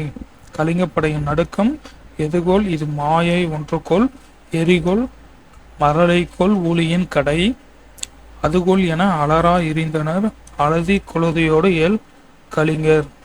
கலிங்கர் தோற்று சிதைந்தோடல் வலிவர் கடல் பாய்வர் வெங்கரி மறைவர் வன்புலம் இழிவர் தூறு மண்டுவர் இழுவர் ஒரு வழி போகல் என்றியே ஓட முந்தினர் ஒருவர் ஒருவரின் ஓட முந்தினர் நிழலினை விருவி அஞ்சினர் அருவர் வருவர் என இறைஞ்சினர் அபயம் என நடுங்கியே மலைகள் அதிர்வன போல் உடன்றன வளவன் விடுபடை வேலம் முளைகள் நுழைவர்கள் முதுகு செய்யும் உபகாரம் என். சோழர் படையின் தாக்குதலை கண்ட கலிங்கர்கள் இப்படியெல்லாம் ஓடுறாங்க அப்படின்னு சொல்லி சொல்லுது இந்த கலிங்க பரணி பாடல். செயங்கொண்டார் கலிங்கத்து பரணியோட ஆசிரியர் செயங்கொண்டார் தீபங்குடி ஊரை சார்ந்தவர். செயங்கொண்டாருடைய சொந்த ஊர் வந்து தீபங்குடி. முதற் குலோத்துங்க சோழனுடைய வைக்கல புலவராக இருந்தவர். இவரை பற்றி பலப்பட்டடை சொக்கநாத புலவர் என்ன சொல்றாங்கன்னா பரணிக்கோர் ஜெயங்கொண்டார் அப்படின்னு சொல்லி பலப்பட்டடை சொக்கநாத புலவர் வந்து ஜெயங்கொண்டார் பற்றி சொல்றாரு. தீபங்குடி ஊரை சார்ந்தவர் முதற் குலோத்துங்க சோழனுடைய வைக்கல புலவர். பரணிக்கோர் ஜெயங்கொண்டார்னு பலப்பட்டடை சொக்கநாத புலவர் சொல்றாரு. கலிங்கத்து பரணி அப்படிங்கிறது 96 வகை சிற்றிலக்கியங்களுள் ஒன்று தான் பரணி. தமிழில் எழுதப்பட்ட முதல் பரணி நூல் தான் கலிங்கத்து பரணி. முதலாம் குலோத்துங்க சோழன் அப்புறம் படைத்தலைவர் கருணாகர தொண்டைமான் இவங்களுடைய வெற்றியை பற்றி கலிங்கப்பூர் வெற்றியை பற்றி சொல்லக்கூடியது. முதலாம் குலோத்துங்க சோழன் படைத்தலைவர் கருணாகர தொண்டைமானுடைய கலிங்கப்பூர் வெற்றியை பற்றி சொல்லுது. தென் தமிழ் தெய்வ பரணி அப்படின்னு ஒட்டக்குத்தர் சொல்லுவார். ஸோ தென் தமிழ் தெய்வ பரணி அப்படின்னு ஒட்டக்குத்தர் சொல்றாரு. கலிங்கத்து பரணி கலித்தாள் இசையால் ஆனது. மொத்தம் 599 தாள் இசைகள் இருக்கக்கூடியது கலிங்கத்து பரணி. போர் முனையில் 1000 யானைகளை கொன்று வெற்றி கொண்ட வீரரை புகழ்ந்த பாடும் இலக்கியம் தான் பரணி. போர் முனையில் 1000 யானைகளை கொன்று வெற்றி கொண்ட வீரரை புகழ்ந்து பாடும் இலக்கியமே பரணி. ஸோ கலிங்கத்து பரணியுடைய ஆசிரியர் செயங்கொண்டார். செயங்கொண்டார் தீபங்குடியை சார்ந்தவர். குலோத்துங்க சோழனுடைய அவைக்கல புலவர் பலப்பட்டை சொக்கநாத புலவர். இவர் பரணிக்கோர் செயங்கொண்டார் அப்படின்னு சொல்றாரு. 96 வகை சிற்றிலக்கியங்களில் ஒன்று. தமிழனுடைய முதல் பரணி நூல் கலிங்கத்து பரணி. முதலாம் குலோத்துங்க சோழன் படைத்தலைவர் கருணாகர தொண்டைமானுடைய கலிங்கப்பூர் வெற்றி சொல்வது தென் தமிழ் தெய்வ பரணின்னு ஒட்டக்கோத்தர் சொல்லுவார். கலித்தாலேசாலானது 599 தாலேசைகள் இருக்கு. போரின் முனையில் 1000 யானைகளை கொன்று வீரரை புகழ்ந்து பாடக்கூடிய இலக்கியம் தான் பரணி. அடுத்து விடுதலை திருநாள் அப்படின்னு சொல்லி ஒரு சுதந்திர நாள், அதாவது விடுதலை நாள், இண்டிபெண்டன்ஸ் டே பற்றி ஒரு செய்யுள் வந்து கொடுத்துருப்பாங்க. சீவன் ஜீவன் அப்படின்னா உயிர், மோகித்து விரும்பி சீவன் இல்லாமல், அதாவது சீவன் நில்லாமல், இங்கே வந்து நில்லாமல் நடத்து. ஸோ சீவன் இல்லாமல் பிரிச்சல் தானே சீவன் ப்ளஸ் இல்லாமல்னு போட்டக்கூடாது, வராது. இங்கே வந்து நில்லாமல் சீவன் ப்ளஸ் நில்லாமல். காட்டை எரித்து, காட்டை கூட்டல் எரித்து. ஸோ அந்த விடுதலை திருநாள் எழுத அந்த ஆசிரியர் வந்து மீரான்னு சொல்லி கொடுத்துருக்காங்க. பாட்டு வந்து பின்னாடி இருக்கும்.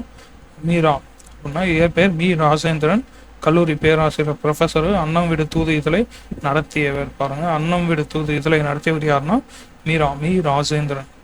அன்னம் விடு தூது இதழை நடத்தியவர். இவருடைய நூல்கள் ஊசிகள், குக்கு, 3ம் 6ம், வா இந்த பக்கம், கோடையும் வசந்தமும். இதில் தான் விடுதலை திருநாள் கொடுத்துருக்காங்க. கோடையும் வசந்தமும் அதில் தான் விடுதலை திருநாள் செய்யுள் இருக்கு. ஸோ விடுதலை திருநாள் அந்நிய இருட்டின் அறக்கூத்து முடிந்தது. ஸோ விடுதலை கிடைச்சிருச்சு. அந்நிய இருட்டின் அறக்கூத்து முடிந்தது. செத்த பிணமாய் சீவன் இல்லாமல் மொத்தமாய் தேசத்தை முற்றுகையிட்ட நிர்மூல உறக்கத்தை ஓட விரட்டி அடித்து விழிக்க வைத்தது, வியக்க வைத்தது, வையம் வியக்க வைத்தது. பாரத அன்னை காளியாய் சீறி கைவிலங்கொடித்து சபதம் முடித்து கூந்தல் முடித்து குங்கும பொட்டு வைத்து ஆனந்த தரிசனம் அடைந்தால் அழித்து நின்றது. அதுதான் இந்த நாள் அப்படின்னு சொல்லி சொல்றாரு. சதி வழக்கணியிலே தூக்கு கயிற்றில் தொங்க போகக்கூடிய அந்த கடைசி கணத்திலும் பகத்சிங் பார்த்து பரவசப்பட்ட அற்புத விடியலை தந்தது இந்த நாள். முட்காட்டை எரித்து மூங்கிலை துளைத்து மூச்சு காற்றை மோகித்துனா விரும்பி, லைக் மூச்சு காற்றை மோகித்து புரட்சி புல்லாங்குழலில் பூபாலம் இசைத்தது அந்த நாள். சுதந்திர நாளை தமிழால் வணங்குவோம் அப்படின்னு சொல்லி மீரா செய்தி எழுதியிருக்கிறார். ஸோ அவருடைய முக்கியமான ஒரு பாயிண்ட்னு பார்த்தோம்னா அண்ணாமிட தூது இதழ் நடத்தியவர் மீரா. அப்புறம் இவருடைய நூல்கள் ஊசி, குக்கு, மூன்று மாறும், இந்த பக்கம், கோடையும் வசந்தமும், இதில் தான் விடுதலை திருநாள் இருக்கு.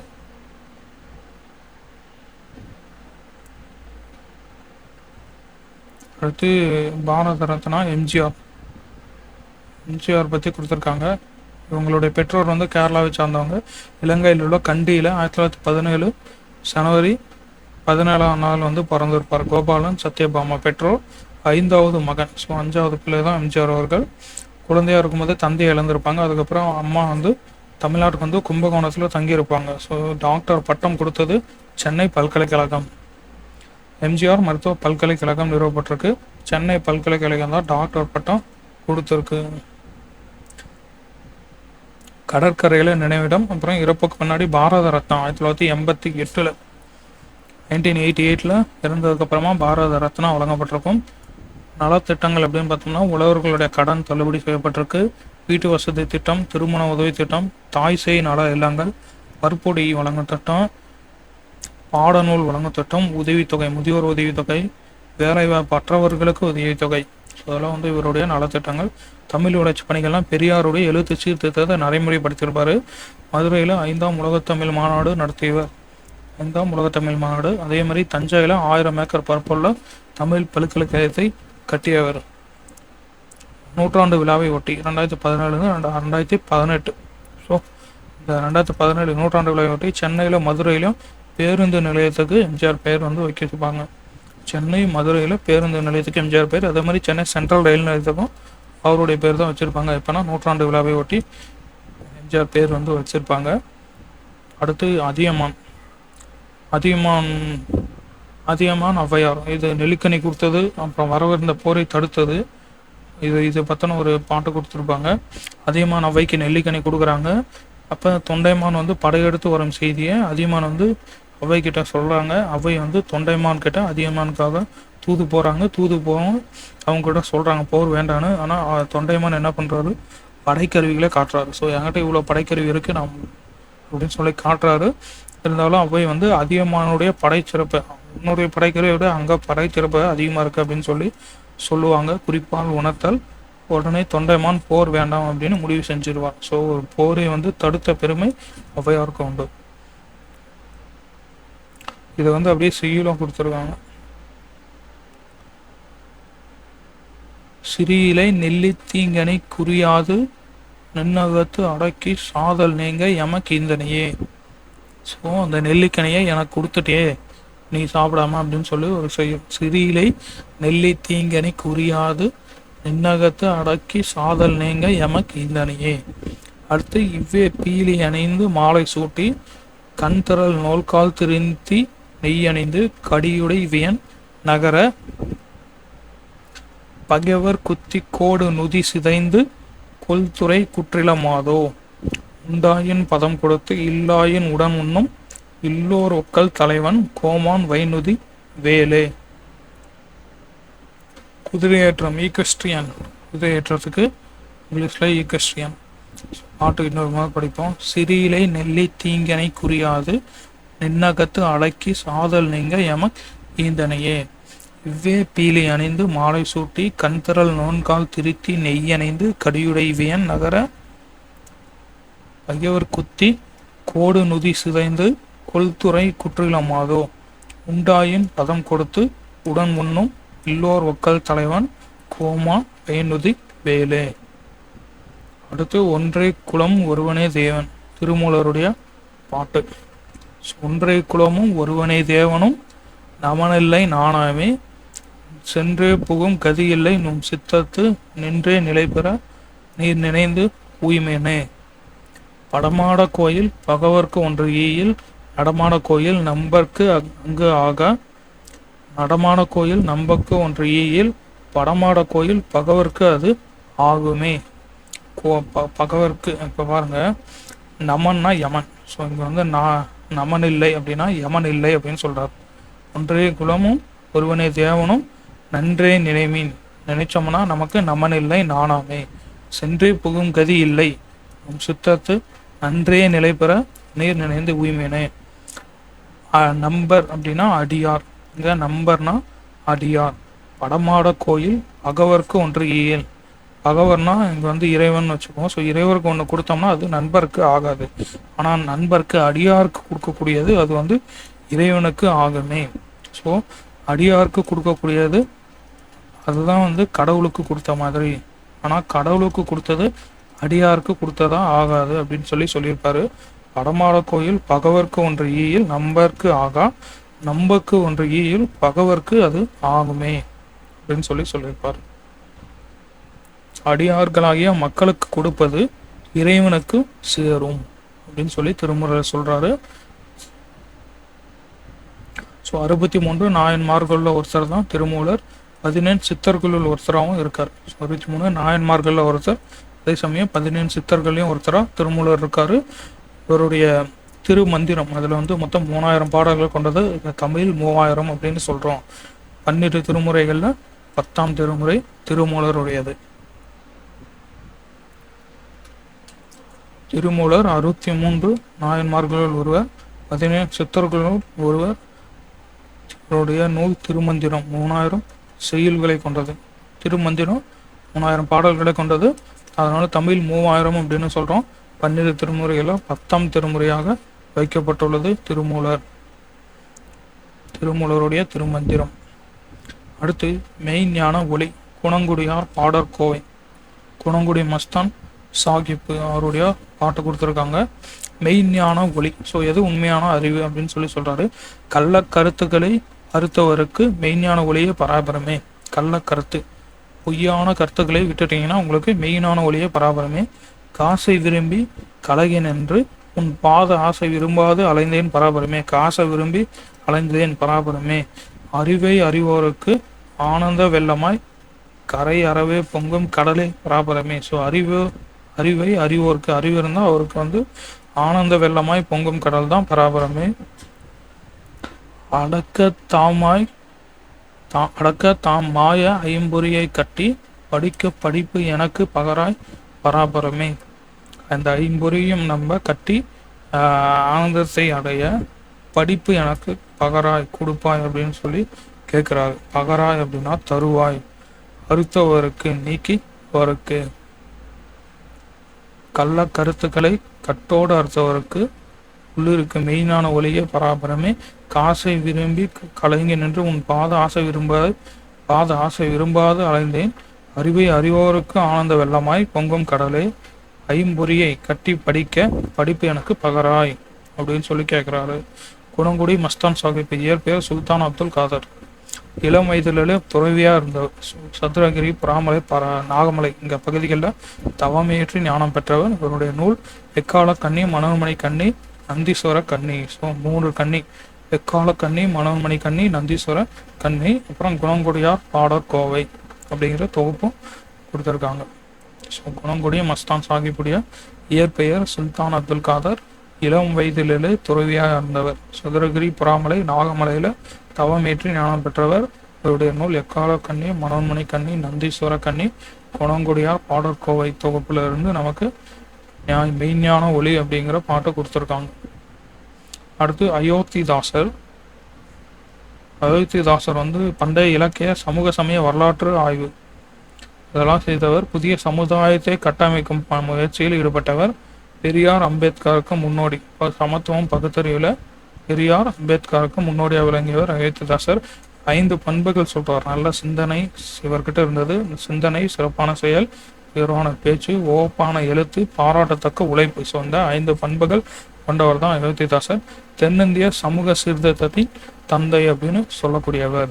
ஸோ 1845 மே 20ஆம் நாள் சென்னையில் பிறந்தார். 45 மே 20ஆம் நாள் சென்னையில் பிறந்தவர். இயற்பெயர் காத்தவராயன். அயோத்திதாச பண்டிதருடைய இயற்பெயர் காத்தவராயன். ஒடுக்கப்பட்ட சமூகத்தில் பிறந்ததுனால பல இன்னல்களுக்கு உள்ளாகிறாரு. அயோத்திதாச பண்டிதர் இது வந்து அவருடைய ஆசிரியர் பேர். ஸோ அவருடைய பேரு இவரும் வந்து வச்சுப்பாரு. நீலகிரிக்கு போய் திருமணத்துக்கு பிறகு அங்கேருந்து பர்மாவுக்கு போறாரு. பர்மால கூலி தொழிலாளர்கள் உரிமைக்காக போராட்டம் செய்கிறாரு.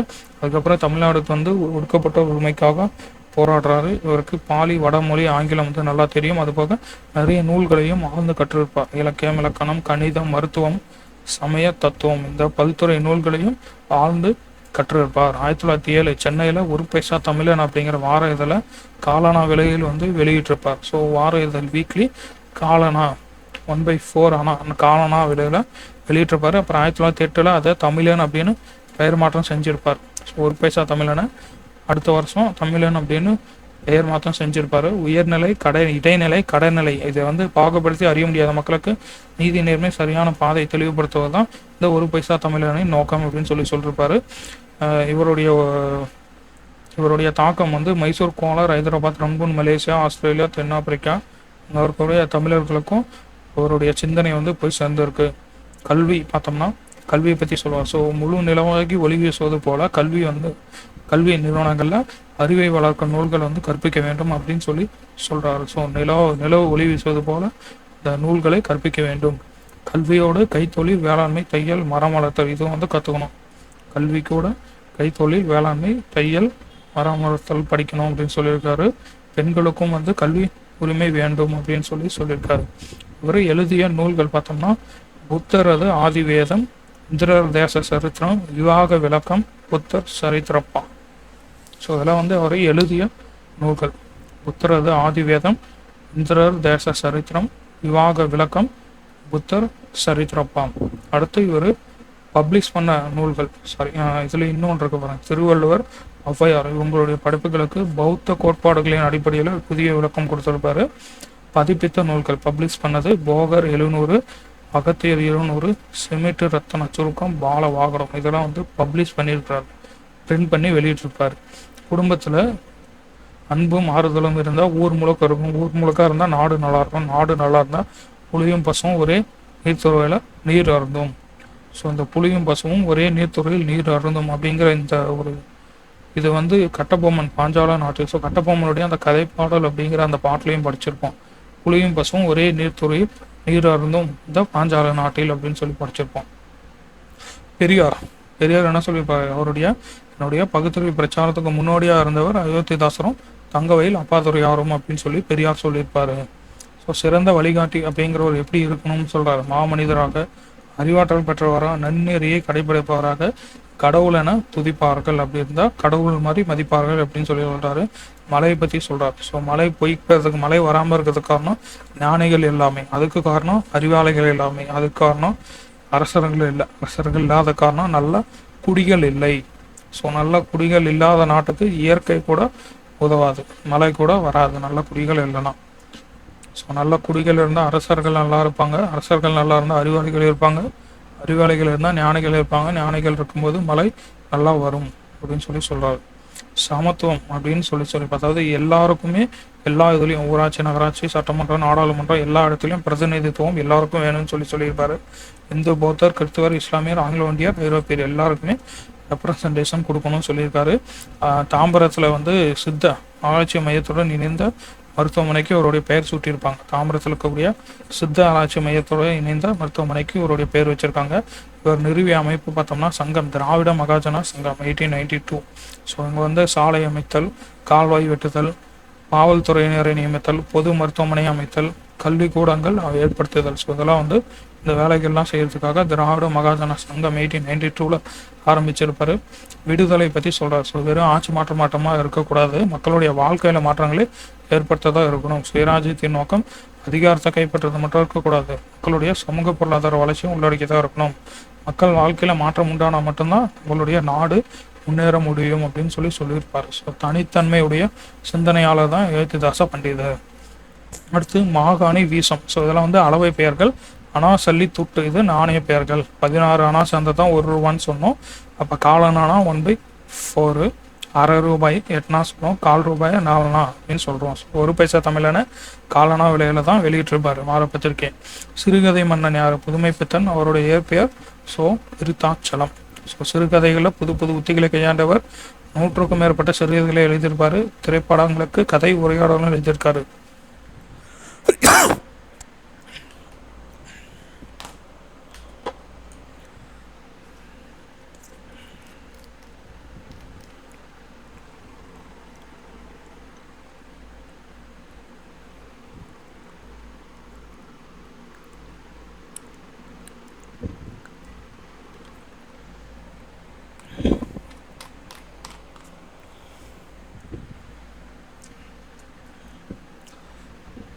இவருடைய சிறுகதை பார்த்தோம்னா கடவுளும் கந்தசாமி பிள்ளையும். ஸோ 100க்கும் மேற்பட்ட சிறுகதை இருக்குது. அது ரொம்ப முக்கியமானது, ஃபேமஸானது கொடுத்துருக்காங்க.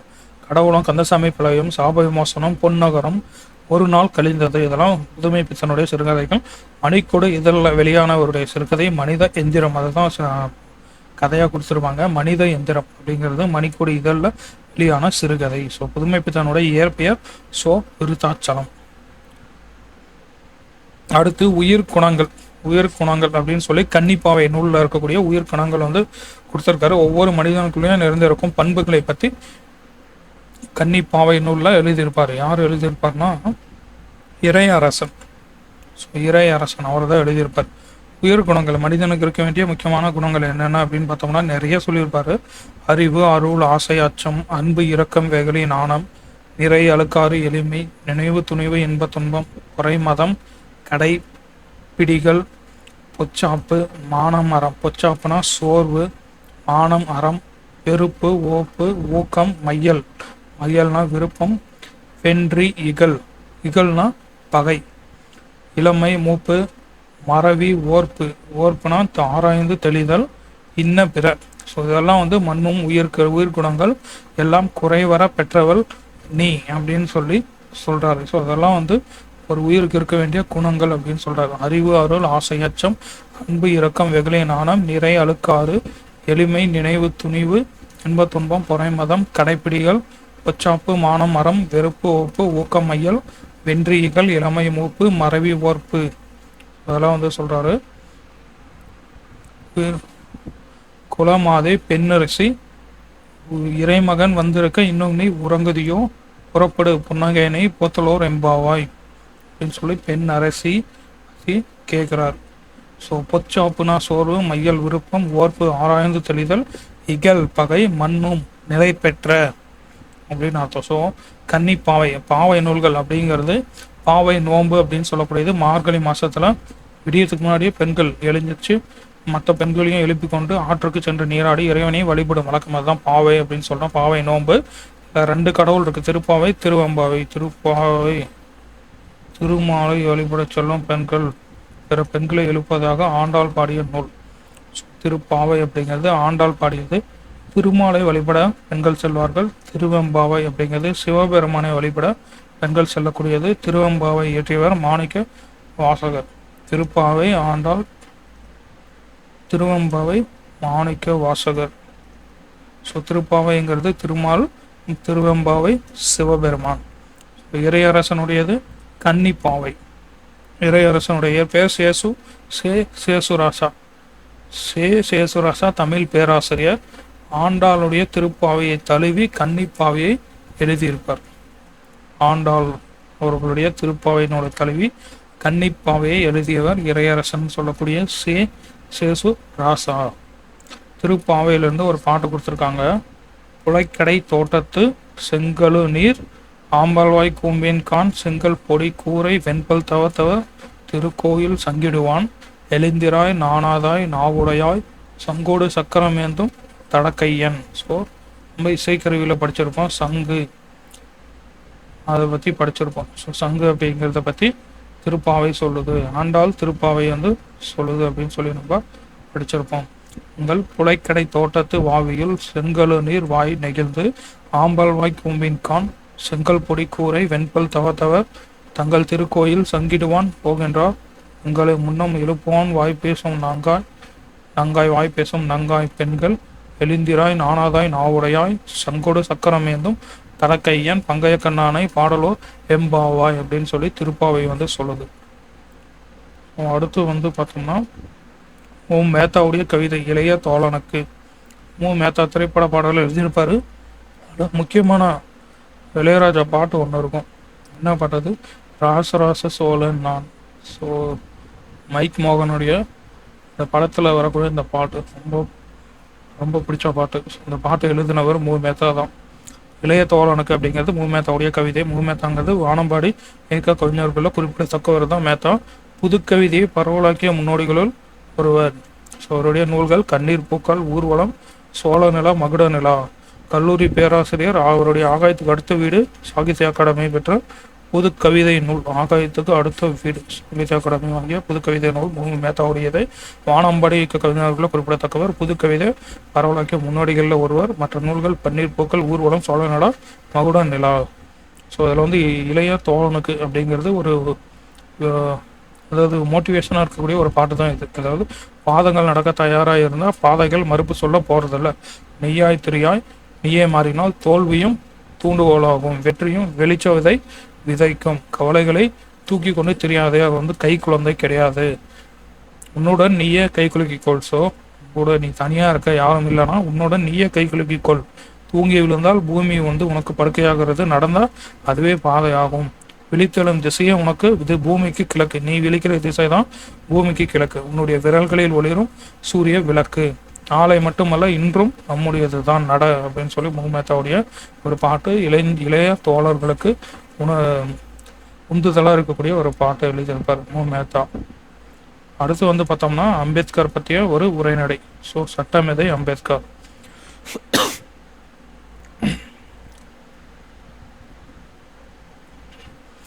இதோட இந்த அம்பேத்கருடைய நமக்கு இந்த 8th வந்து முடிஞ்சிடும்.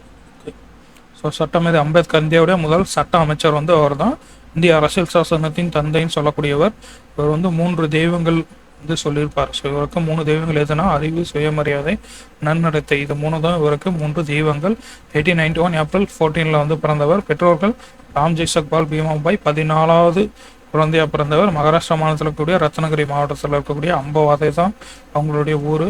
தந்தை ராணுவப்பள்ளி ஆசிரியர். கல்வி வந்து சதாராவில் பள்ளியில் கல்வியை தொடங்குறாரு. மகாதேவ் அம்பேத்கர் அப்படிங்கிறவர் அவருடைய ஆசிரியர். ஸோ அவருடைய பேரை வச்சிருப்பாரு. 1904 மும்பைக்கு மைக்ரேட் ஆகுறாங்க. எல்பின்ஸ்டோன் உயர்நிலை பள்ளியில் படிக்கிறாரு. 1997 பள்ளியை முடிச்சுட்டு 1912 1997 இல்லை 1907 1907 பள்ளி படிப்பை முடிச்சுட்டு 1912 இளங்கலை பட்டம் யூஜி வந்து முடிக்கிறார். எங்கன்னா மும்பை யூனிவர்சிட்டியில் பரோடா மன்னரின் உதவியோட. அதுக்கப்புறம் கொஞ்ச காலம் அரண்மனையில் உயர் அலுவலராக வேலை செய்கிறாரு. அதுக்கப்புறம் வந்து இங்கே போவார், அமெரிக்கா போவார்.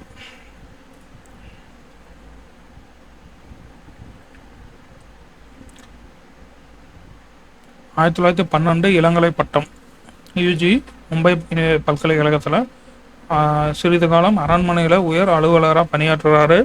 அப்புறம் அமெரிக்காவுக்கு போவார். அமெரிக்காவில் உயர்கல்வி படிக்கிறதுக்காக பரோடா மன்னர் ஷாஜரான் உதவியுடன் போகிறாரு. கொலம்பியா யூனிவர்சிட்டியில் பொருளாதாரம், அரசியல், தத்துவம், சமூகவியலால் உயர்கல்வி படிக்கிறார். 1915 பிஜி முதுகலை பட்டம் பெற்றிருப்பார். பண்டைய கால இந்திய வணிகம் அப்படிங்கிற ஆய்விற்காக முதுகலை பட்டம். 1915 பண்டைய கால இந்திய வணிகம் இதுக்காக முதுகலை பட்டம் வாங்குறாரு. இந்தியாவில் சாதிகளின் தோற்றமும் வளர்ச்சியும் அப்படிங்கிறது இவருடைய முதல் நூல். ஸோ அச்சிடப்பட்ட முதல் நூல் இந்தியாவில் சாதிகளின் தோற்றமும் வளர்ச்சியும் அப்படிங்கிறது சிறு புத்தகமாக வெளிவந்த அம்பேத்கரின் முதல் நூல் அதுதான். அடுத்து இந்தியாவின் தேசிய பங்கு வீதம் அப்படிங்கிற ஆய்வுக்காக முனைவர் பட்டம் வந்து பெற்றார். முனைவர்னா அங்கே டாக்டரேட். இந்தியாவின் தேசிய பங்கு வீதம் அப்படிங்கிற ஆய்வுக்காக முனைவர் பட்டம். அமெரிக்காவிலிருந்து ரிட்டர்ன் வரப்போ 14 பெட்டிகள் நிறைய புத்தகங்களை கொண்டு வந்திருப்பார். அடுத்து லண்டன் போவார். பொருளாதாரம் படிக்கிறதுக்காக லண்டன் போகிறாரு. 1920 21 முதுநிலை அறிவியல் பட்டம். அறிவியலில் முதுநிலை பட்டம் வாங்குறாரு. 1921 முதுநிலை அறிவியல் பட்டம். அதுக்கப்புறம் 23 ரூபாய் பற்றிய பிரச்சனை. So problem of the rupee அப்படிங்கிற ஆராய்ச்சி கட்டுரைக்காக முனைவர் பட்டம் வாங்கியிருப்பார். சட்ட படிப்பில் அப்புறம் பாரிஸ்டர் பட்டமும் வாங்குறாரு. லண்டனில் வந்து எப்போ போகிறாரு? 1920, 21 முதுநிலை அறிவியல் பட்டம், 23 ரூபாய் பற்றிய பிரச்சனைக்காக முனைவர் பட்டம், சட்டப்படிப்பில் பாரிஸ்டர் பட்டமும் வாங்குறாரு. சமூக பணிகள் அப்படின்னு பார்த்தோம்னா இந்தியா வந்து 1924 ஒடுக்கப்பட்டோர் நல்வாழ்வு பேரவை ஆரம்பிக்கிறார். ஒடுக்கப்பட்டோர் நல்வாழ்வு பேரவை 1924. அடுத்து 1930 லண்டனில் வந்து 2வது வட்டமேசை மாநாட்டில் கலந்துப்பார். ஸோ அது போகிறதுக்கு முன்னாடி என்ன சொல்லியிருப்பார்னா, சுயராஜ்ய கோரிக்கைகளை முழு மனதுடன் ஆதரிப்பேன், தனி வாக்குரிமை விகிதாச்சார பிரதிநிதித்துவத்தை கோரிக்கை வைப்பேன் அப்படின்னு சொல்லியிருப்பார். 1930 நவம்பர் மாதம் 1வது வட்டமேசை மாநாடு. ஸோ இதில் வந்து ரெட்டைமலை சீனிவாசனும் அம்பேத்கரோடு போயிருப்பார். 1வது வட்டமேசை மாநாட்டில் ரெட்டமலை சீனிவாசன் அவர்களும் அம்பேத்கரோட போயிருப்பார். பூனா ஒப்பந்தம் அப்படிங்கிறது இரட்டை வாக்குரிமை. ஸோ இவர் வந்து இரட்டை வாக்குரிமை கேட்டிருப்பார். பொது வேட்பாளரை தேர்ந்தெடுக்கிறதுக்காக ஒரு வாக்கம், ஒடுக்கப்பட்ட சமூக வேட்பாளரை தேர்ந்தெடுக்கிறதுக்காக ஒரு வாக்கம். ஸோ அப்போ ஒருத்தருக்கு 2 வாக்கு வேணும் அப்படின்னு சொல்லி கேட்டிருப்பாரு. ஆனால் காந்திஜி ஒத்துக்க மாட்டாரு. உண்ணாவிரதம் இருப்பார் யாரோட சிறையில். ஸோ இவங்களுக்கு இடையில வந்து ரெட்டமலை சீனிவாசன், ஸோ இவர் வந்து போய் பேசி ஒரு ஒப்பந்தம் கொண்டு வருவார். 1931 செப்டம்பர் 24 பூனா ஒப்பந்தம் கையெழுத்தாகும். ஸோ காந்தியடிகளுக்கும் அம்பேத்கருக்கும் இடையில ஒப்பந்தம் கையெழுத்தாகுது. இதில் வந்து தனி வாக்குரிமைக்கு பதிலாக தனி தொகுதியே வந்து ஒதுக்கி கொடுக்குறோம் அப்படின்னு சொல்லி இந்த ஒப்பந்தம் வந்து சொல்லுது. தனி வாக்குரிமைக்கு பதிலாக தனி தொகுதி வந்து ஒதுக்கியிருப்பாங்க. அடுத்து சுதந்திர தொழிலாளர் கட்சி. இது வந்து அம்பேத்கர் ஆரம்பித்த கட்சி. சுதந்திர தொழிலாளர் கட்சி 1935 தேர்தலில் போட்டியிட்டு அம்பேத்கரும் வெற்றி பெற்றிருப்பார். அவருடன் இணைந்து 15 பேரும் வந்து வெற்றி பெற்றிருப்பாங்க. ஸோ அவருடைய பேப்பர்ஸ் பத்திரிகை பார்த்தோம்னா 1927 ஒடுக்கப்பட்ட பாரதம் அப்படிங்கிற பத்திரிகை, சமாஜ் சமாத சங்கம் அப்படிங்கிற ஒரு சங்கத்தை உருவாக்கியிருப்பார். சமத்துவ சமுதாயத்தை உருவாக்குறதுக்காக 1927 ஒடுக்கப்பட்ட பாரதம், சமாஜ் சமாத சங்கம். அதுக்கப்புறம் 1930 நாசிக் கோயில் நுழைவு போராட்டம். 30 நாசிக் கோயில் நுழைவு போராட்டம். அரசியல் அப்படின்னு பார்த்தோம்னா 1947 ஆகஸ்ட் 29 அரசியல் அமைப்பு சட்ட வரைவுக்கு தேர்ந்தெடுக்கப்படுவார். அதில் உறுப்பினர்களாக இருக்கக்கூடியவங்க கோபால்சாமி, அல்லாடி கிருஷ்ணமூர்த்தி, கே முன்சி, சையத் முகமது சாதுல்லா, மாதவரா, டிபி கைதான். ஸோ இதெல்லாம் வந்து அந்த டிராஃப்டிங் கமிட்டியில் மெம்பர்ஸாக இருக்கக்கூடியவங்க. ரிப்போர்ட்டு 1948 February 21 அன்னைக்கு வந்து ரிப்போர்ட் சப்மிட் பண்ணுவாங்க. வரலாற்று ஆசிரியர்கள் அரசியலமைப்பு என்ன சொல்லுவாங்கன்னா மிகச்சிறந்த சமூக ஆவணம் அப்படின்னு சொல்லி வரலாற்று ஆசிரியர்கள் வந்து குறிப்பிடுவாங்க. புத்த சமயம் இலங்கையில் புத்த துறவிகள் கருத்தரங்களில் கலந்துருப்பார். அப்புறம் உலக பௌத்த சமய மாநாடுகளையும் கலந்துருப்பார். 1956 அக்டோபர் 14 அவருடைய இறுதி நாட்கள். 1956 அக்டோபர் 14 நாக்பூரில். ஸோ லட்சக்கணக்கான மக்களோடு புத்த சமயத்தில் இணைத்து கொண்டார். இவரோட எழுதிய புத்தரும் அவரின் தம்மமும் அப்படிங்கிற புக்கு இவர் இறந்ததுக்கு பின்னாடி 1957 வந்து பப்ளிஷ் ஆகிருக்கும். புத்தரும் அவரின் தம்மமும் அப்படிங்கிற புத்தகம். 1956 டிசம்பர் 6 வந்து இறந்திருப்பார். பாரத ரத்னா 1990 கொடுத்துருப்பாங்க. பாரத ரத்னா 1990 வந்து அம்பேத்கருக்கு கொடுத்துருப்பாங்க. ஸோ இலங்கையில் புத்த துறவிகள் கருத்தரங்களை கலந்துக்கிட்டு இருப்பார். உலக பௌத்த சமய மாநாடுகளில் கலந்துருப்பார். 1956 அக்டோபர் 14 நாக்பூரில் புத்த சமயத்தில் இணைந்திருப்பார். இவர் எழுதிய புத்தரும் அவரின் தம்மமும் அப்படிங்கிற புக்கு 1957 வந்து பப்ளிஷ் ஆகும். 56 டிசம்பர் 6 இறந்திருப்பார். பாரத ரத்னா 1990 கொடுத்துருப்பாங்க. அடுத்து கோமகள் அப்படிங்கிறவங்க பற்றி கொடுத்துருக்காங்க. இவங்களுடைய இயற்பெயர் ராஜலட்சுமி. ஸோ சிறுகதை, புதினம், குறும்புதினம், வானொலி, தொலைக்காட்சி, நாடகங்கள் இதெல்லாம் வந்து எழுதியிருப்பாங்க. அன்னை பூமி அப்படிங்கிற புதினம் தமிழ்நாடு அரசின் விருதையும் பெற்றது. கோமகள் அவங்களுடைய இயற்பெயர் ராஜலட்சுமி. இவங்களுடைய அன்னை பூமிங்கிற நாவல் தமிழ்நாடு அரசின் விருதினை பெற்றது. தஞ்சை தமிழ் பல்கலைக்கழகத்தின் தமிழ் அன்னை விருதையும் பெற்றவர் தமிழ் அன்னை.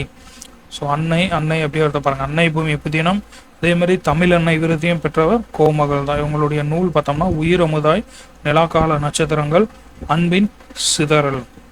உயிர் அமுதாய், நிலாக்கால நட்சத்திரங்கள், அன்பின் சிதறல் நூல் பெயர் அருமையாக இருக்குங்க. கோமகள் இயற்பெயர் ராஜலட்சுமி. அன்னை பூமி புதினத்துக்காக தமிழ்நாடு அரசின் விருது, அதுக்கப்புறம் தஞ்சை தமிழ் பல்கலைக்கழகத்தினுடைய தமிழ் அன்னை விருதையும் வாங்கியிருப்பாங்க. புத்தகங்கள் உயிர் அமுதாய், நிலாக்கால நட்சத்திரங்கள், அன்பின் சிதறல்.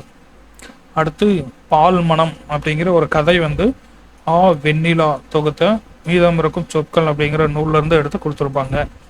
வெண்ணிலா தொகுத்த மீதம் இருக்கும் சொற்கள்ல இருக்கக்கூடிய பால் மனம் கதை வந்து உங்கள் ஒரு கதையாக கொடுத்துருப்பாங்க ஸ்டோரியில். இதோட நமக்கு வந்து 8th ஸ்டாண்டர்ட் கம்ப்ளீட். அடுத்து வந்து நம்ம 9th ஸ்டாண்டர்ட் தான் பார்க்கணும். 9th ஸ்டாண்டர்ட் அடுத்த வீடியோஸில் நம்ம பார்ப்போம். ஸோ நம்ம இந்த வீடியோஸ் வந்து இந்த லெசன்ஸ் வந்து உங்களுக்கு ரொம்ப யூஸ்ஃபுல்லாக இருக்குன்னா லைக் பண்ணுங்கள், சப்ஸ்கிரைப் பண்ணிக்கோங்க, ஃப்ரெண்ட்ஸோட ஷேர் பண்ணுங்கள். நம்ம நெக்ஸ்ட் வீடியோவில் 9th ஸ்டாண்டர்ட்லேருந்து கண்டினியூ பண்ணுவோம்.